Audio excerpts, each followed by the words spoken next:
guys, good afternoon. Nandito nga pala ako sa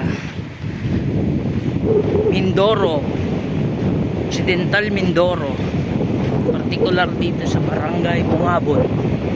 Yan guys, nakita nyo ba? Beach. At lahat ng tayo guys. Bali meron tayong event sa 2 araw. Actually, isang event lang yun, pero ginawa nila 2 araw. Wedding. Isang butihin nating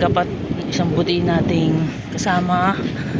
Yan, sinama niya ako dito sa ganitong kagandang lugar. Hindi nyo guys.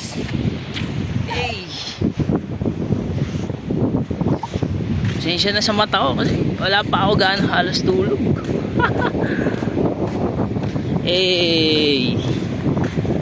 Palibad tayong drone dito.